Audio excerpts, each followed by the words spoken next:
Assalamualaikum warahmatullahi wabarakatuh. Bismillah, alhamdulillah, wassalatu ala rasulillah, wala hawla wala quwata illa billah. Amma ba'du. Hadirin yang dirahmati Allah Subhanahu wa taala. Di dalam surat Luqman ayat 16 itu ya, ada Allah bercerita tentang Luqman memberikan nasihat pada anaknya. Kata Luqman pada anaknya, "Ya bunayya, innaha in taku misqala habbatin min khardalin fatakun fi sakhratin aw fis samawati aw fil ardi ya'ti bihallahu innallaha latifun khabir." Surat Luqman ayat 16. Wahai, sebetulnya ya buna itu sebutannya lebih halus lagi ya, menunjukkan kasih sayang. Duhai anak putra kesayanganku. Luqman memberi contoh pada kita, kalau kita ingin memberikan seperti itu ya, ucapkan sanjungan ya, sebagai bentuk penghormatan orang tua kepada anak. Duhai putra kesayanganku. Allah juga kadang-kadang menyebut orang jahat ya, bahwa dia masih diakui oleh Allah, sama seperti itu juga. Ya ibadiyah, duhai hambaku. Allah tuh menyebut orang yang jahat ya. Kita kadang-kadang kan dengan anak, dengan orang tua panggil semaunya aja, yang kurang adab. Nah, belajar menyebut panggilan yang baik. Saya teruskan. Duhai putra kesayanganku, segala macam perbuatanmu yang tersamar sekalipun, yang gak kelihatan itu, bahkan seperti tersimpan di dalam batu ya, pasti Allah mengetahuinya ya. Ya'ti bihallahu, Allah pasti menyaksikan, melihatnya. Perbuatan sebesar biji zarah pun dalam diri kita Allah masih tahu. Karena sungguhnya Allah itu maha lembut dan maha mengetahui. Latifun khabir. Jadi perbuatan apa saja Pak ya, yang mungkin kelihatannya orang ini kok jujur ya, kelihatannya tuh ya, bantu membela, memberikan dissenting point, seperti itulah misalnya contoh. Padahal itu juga merupakan sebuah permainan ya, berpura-pura.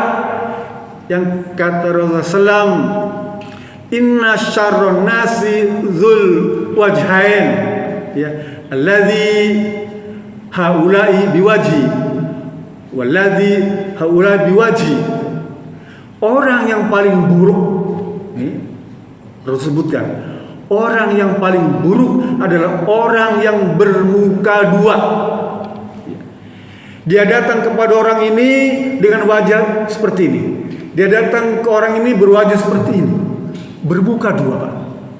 Ini orang yang dianggap paling buruk oleh Rasulullah SAW.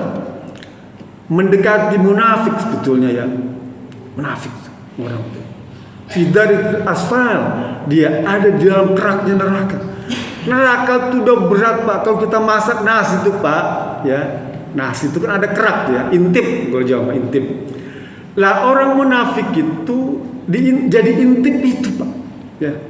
Bayangkan, gosong, yang di atas masih bagus lah lembut-lembutnya.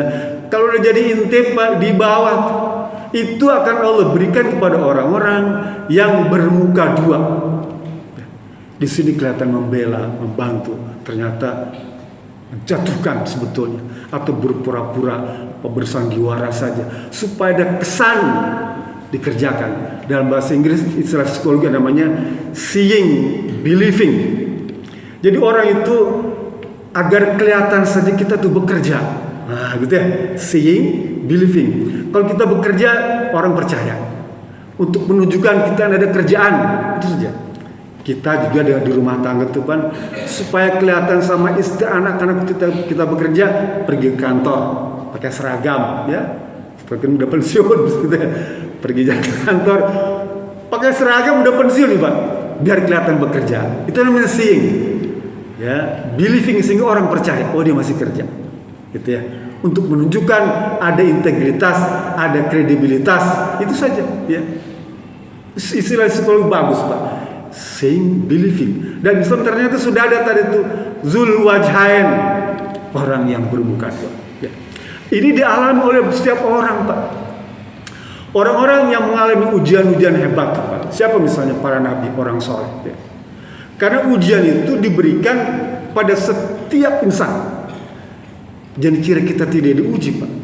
Kita ini semua, ya, dunia ini tempat ujian.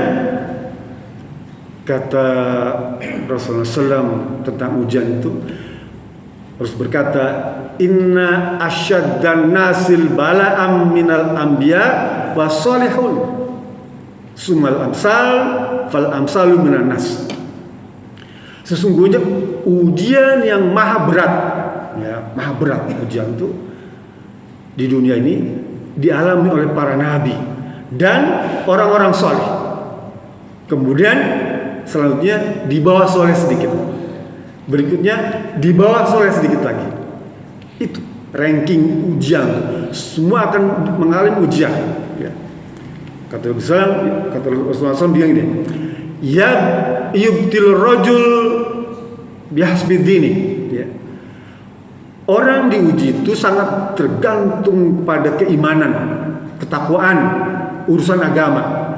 Semakin tinggi urusan agamanya dia kuasai, keimanannya tinggi, maka semakin tinggi ujiannya, ya.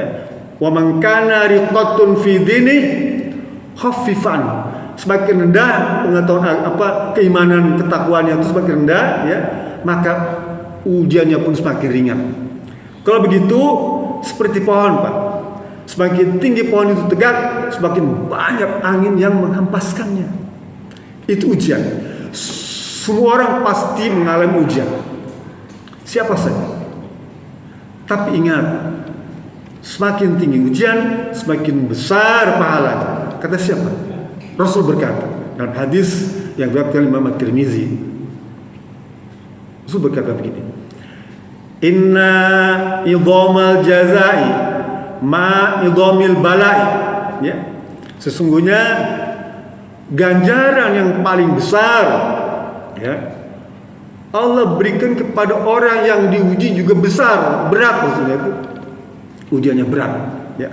Maka dia akan mendapatkan ganjaran pahala yang besar.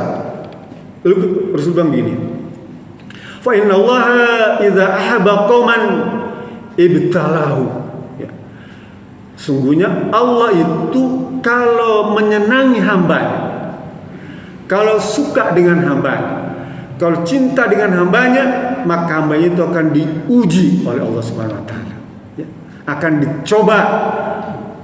Kalau begitu ujian, cobaan, cara Allah untuk menyenangi hambanya. Bahkan dalam hadis lain, kalau Allah ingin mengangkat derajat seseorang, maka akan Allah berikan ujian dia. Kata Imam Syafi'i, sebut tarqiyatul iman, meningkatkan derajat keimanan itu harus dengan ujian, cobaan. Apa misalnya? Cobaan itu yang gak enak, yang tidak menyenangkan, kesusahan, kesulitan, kekesalan, pokoknya gak enak tuh, menyakitkan, itu semua ada ujian. Tapi itu bentuk kecintaan Allah kepada hambanya. Sehingga kalau kita mengalami ujian, kecewa, aduh jagoan saya gak kepilih, ya, calon saya gak kepilih, itu adalah ujian, kekecewaan kita. Jadi yang diuji itu bukan hanya calon presidennya saja, tapi pendukungnya pun diuji, ya. Ujian bagi kita. Kita diuji sama-sama, bukan hanya calon-calonnya, kita pun diuji. Tapi kenapa tidak berhasil? Gagal jadi ketua RT, gagal jadi ketua RW, gagal jadi kepala desa, gagal jadi anggota dewan. Itu adalah ujian, ya. Cara Allah untuk mengangkat derajat seseorang. Karena kalau misalnya diluluskan, boleh jadi akan ada prahara bagi dirinya, bagi masyarakat dan bagi bangsa mungkin. Ya. Oleh karena itu Allah tahan itu. Itu yang namanya Al-Latif. Allah itu Pak, kalau ingin menyelamatkan seseorang, dia tidak tunjukkan secara langsung, tapi tersamar. Ya, tersamar. Kadang-kadang kita tidak paham. Teman saya pesan tiket saya, flight ke Eropa, ya, berangkat ya. Tiba-tiba di jalan macet, Pak. Macet. Sehingga tertinggal tuh flight itu, ketinggalan. Sampai dia marah-marah ke taksi itu, dia bayar 2 juta pakai forwarder tuh. Tapi tetap gak bisa ngejar tuh Pak pesawat itu. Berita tarik pesawat itu terbakar gitu. Kira-kira kemarahan kita waktu sebelum berangkat tadi pesan tiket rugi sekian juta, ya. Dengar pesawat itu meledak, terpupus sudah. Alhamdulillah, ya. Itu namanya Al-Latif. Allah Al-Latif, maha halus mencegah seseorang untuk peristiwa yang akan dia alami tidak menyenangkan. Ya. Kita mungkin mau menikah, ya, dengan calon yang sudah disepakati bersama. Tiba-tiba ada hal baru yang membuat perkawinan itu tertunda, Pak. Ya. Ada masalah kan urusan dokumen dan sebagainya, sehingga dibatalkan. Alhamdulillah kan, mulanya kecewa, tapi pun alhamdulillah kan ternyata calon itu belum bercerai dengan suaminya. Nah, itu adalah Al-Latif yang Allah tunjukkan pada kita. Ada banyak peristiwa lagi, Pak. Peristiwa di mana Allah memberikan jalan petunjuk kepada kita, ya, yang bisa menyelamatkan diri kita, keluarga, masyarakat, bangsa dan negara. Jadi kalau kemarin itu ada kekecewaan, pasti Allah akan menggantikan yang terbaik. Ya. Akan Allah berikan kepada pilihan yang terbaik. Asal kitanya sabar saja. Dunia ini belum kiamat, Pak. Dan dunia ini panggung sandiwara. Kata Allah, nanti Bapak buka surat Az-Zukhruf ayat 41, 42 dan 43. Bagaimana sikap Allah terhadap orang-orang yang menzalimi, ya, yang orang-orang yang melakukan tipu muslihat, orang-orang atau kelompok atau lembaga yang melakukan tipu daya, ya, kepada seseorang atau kepada orang lain, kepada masyarakat, atau orang yang jahat berbuat jahat, tapi karena undang-undang dia diselamatkan. Apakah Allah mendiamkan itu? Tidak, Pak. Ya, tidak. Kata Allah dalam surat Az-Zukhruf ayat 41, Allah berfirman, fa imma nadhabanna bika, ya, fa inna minhum muntaqimun. Kepada Nabi Muhammad, wahai Muhammad, sekalipun engkau wafat kepada orang-orang yang telah menzalimimu, kepada orang-orang yang telah menyakitimu, kepada orang-orang yang memfitnahmu, tetap ada hukumannya kepada mereka. Faham ya? Nabi Muhammad ini kan disakiti, difitnah, dizalimi, bahkan dan dibunuh, tapi nggak bisa melawan dia, Pak. Allah turunkan ayat tadi menjawab itu. Kok Allah tega-teganya membiarkan saya seperti ini? Ada dalam kesulitan, ada dalam penderitaan? Tidak.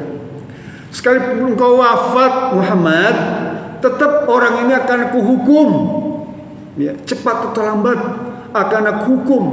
Apakah itu dia di dunia, di akhirat sudah pasti. Jadi kita nggak usah khawatir terhadap orang yang menzalimi kita, Pak. Ada hukuman, Allah tidak lupa, ya. Bahkan hanya dalam hati pun Allah catat, karena Allah memiliki sifat Al-Latif. Allah catat itu, Pak. Dia jahat, gak kelihatan jahatnya, cuma dalam hati saja, ya. Allah catat itu, dan Allah hukum. Allah meyakinkan kepada Muhammad, sekalipun engkau wafat Muhammad, dia akan hukum. Betul, ya. Orang-orang yang memusuhi Rasulullah SAW ada dalam penderitaan, kesulitan, bahkan tewas. Toh waktunya meninggal juga, ya, pada waktunya. Jadi kalau kita benci seorang, nggak usah repot-repot serahkan pada Allah, biar Allah yang menghukum dia. Cepat atau lambat dia akan mati. Bahkan kata Allah ayat berikutnya, Az-Zuhr 42, au nuriyannakal ladzina wadnahum fa inna alaihim muqtadirun.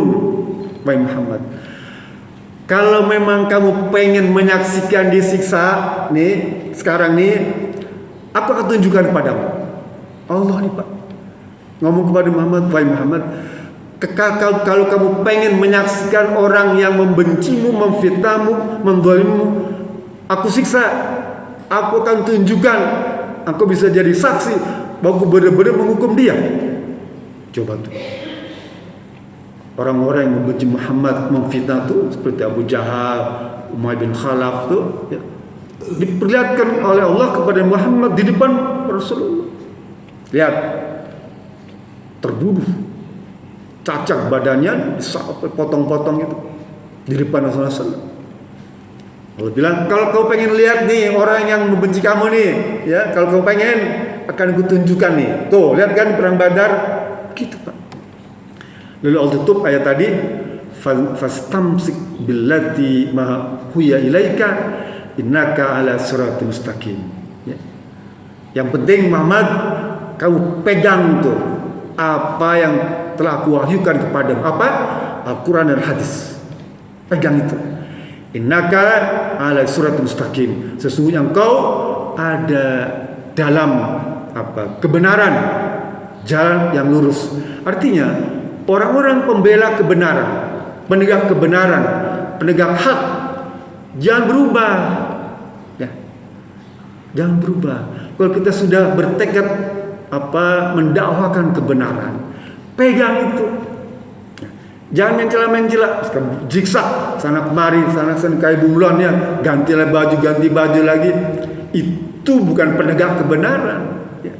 Itu sama dengan orang Zulwajahin tadi, bermuka dua, ganti partai lagi, menegakkan cerita Islam, besok ganti lagi sekuler, besok cerita lagi tentang sosialis. Itu nggak bisa dipegang. Islam tidak mengajarkan itu. Ya. Islam tidak mengajarkan. Dan itu bukan tipe politisi Islam. Politisi Islam dia berpegang teguh izah Quran, Sunnah, itu saja. Jadi pesan saya kepada kita semua, ya, sebagai pendukung kebenaran, pegang kebenaran itu, ya, yakinkan al-haq sekalipun cuma pendukung, dan jangan mencela-mencela, ya. Pegang Quran, hadis, udah, ya. Maka itu jadi pembela kebenaran, dan pasti Allah akan selamatkan kita. Allah berikan kebahagiaan di dunia, di akhirat sudah pasti selamat. Dunia bahagia, akhirat selamat. Itu ciri politisi Muslim. Ya. Kalau nanti insya Allah bapak-bapak ini kan siapa tahu jadi politisi kan, kita tidak tahu oleh sebuah orang kan, ya, nggak tahu bapak-bapak jadi politisi atau anak bapak, cucu bapak, ya, ajarkan tentang kebenaran. Jadilah penegak kebenaran, jadilah pembela kebenaran, jadilah orang-orang yang senantiasa selalu menjunjung tinggi kebenaran, al-haq, izzah wal muslimin, apalagi di pejuang-pejuang Islam, bangga. Mungkin itu, ya, ingin saya sampaikan agar kita tidak bersedih hati, tidak kecewa tentang situasi belakang ini, ya. Sebagai pendukung kita harus sabar, karena Allah sedang meninggikan derajat kita, ya. Allah sedang memuliakan kita sebenarnya. Allah sedang menyelamatkan kita dari bencana yang lebih besar, boleh jadi begitu, ya. Karena Allah sayang kepada kita. Allah cinta dengan umat Indonesia, Pak. Nggak ada di dunia ini negara Muslim, hanya Indonesia yang bisa rukun, baik. Kita jaga ini semua, ya. Biarkan yang jadi pemimpin sudah takdirnya seperti itu, sudah ada garis tangannya. Siapapun dia, kita doakan pada Allah agar Allah memberikan hidayah, petunjuk dan kebaikan kepada mereka semua. Kan gitu ya. Sebagai orang Islam nggak boleh memberikan sumpah serapah, tidak boleh. Itu bukan akhlak Rasul. Akhlak Rasul adalah mendoakan. Bahkan kepada orang jahil pun, qalu selamat, ucapkan selamat. Alhamdulillah. Semoga Allah lancarkan, Allah mudahkan, dan kita juga semoga kita diberikan perlindungan oleh Allah Subhanahu Wa Taala menjadi masyarakat rakyat yang senantiasa menjunjung tinggi hukum-hukum bangsa. Itu saja. Assalamualaikum warahmatullahi wabarakatuh.